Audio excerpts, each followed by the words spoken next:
Okay, we took a little break, and in the process, you check that out. We had a customer bring this in, and we've been working this blade. It's a Yasuba, so it's a single bevel blade, but it's chipped pretty aggressively. Way to deal with this one is to sharpen from the primary bevel all the way back to this chine. And what's happening to our stone is that it's getting very, very dished or cupped. And you can see that work on the edge here. One side's thick, one side's thin. And we've talked about needing to find ways to flatten these things, because otherwise you're just going to dish. You're going to dish it out. You'll mirror, oh, there we go, the shape of the stone into the bottom of the knife. So if I set this one on here right now, it will cut significantly more on the edges than in the middle, because this is cupped or dished right now. So one of the things you do, oh my goodness, here.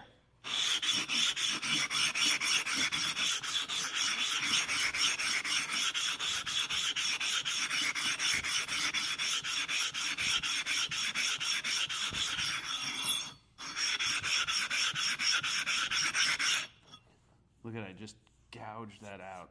Where it's turning white is flat, and this is all dish. The Nanohone system lets you flip these around, and so you can run this.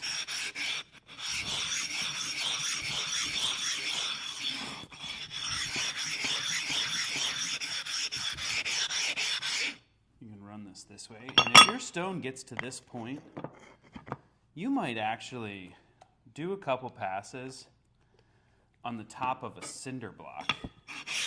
Sounds crazy, but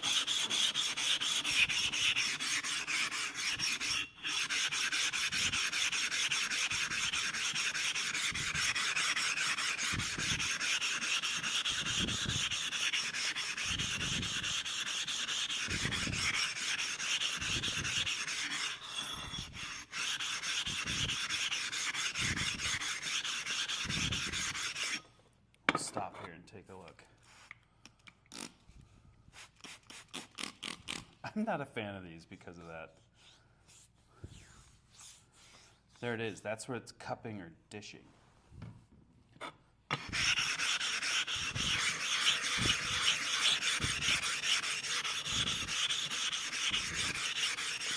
So you're going to pick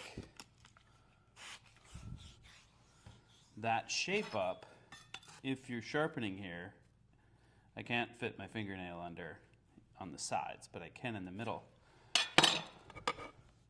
So if you're trying to go for something flat, this got dished because we were working the center.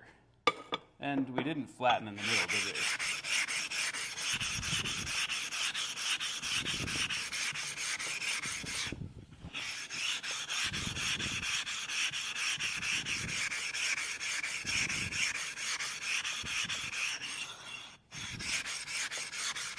I'm spinning it around because I want to use the grit on the other side.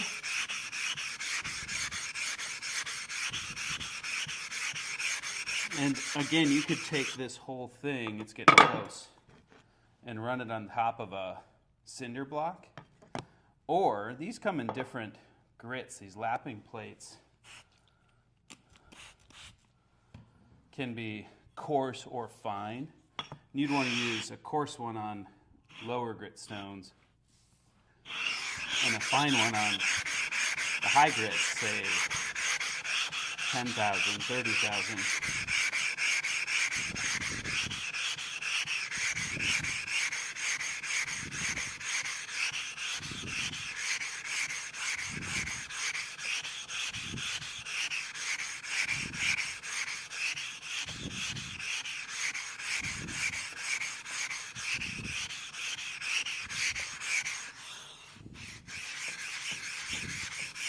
Woo!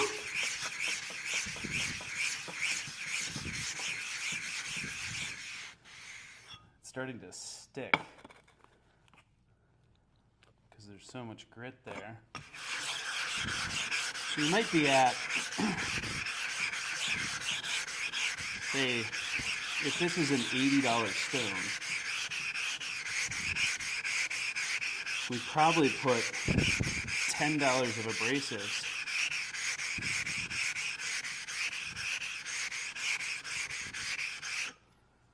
just into getting this knife started to where it is right now. So it's not only the time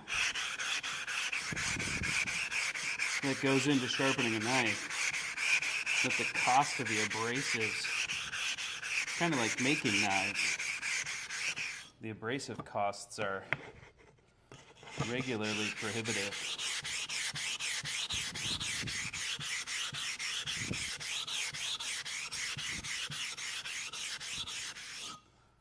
All right.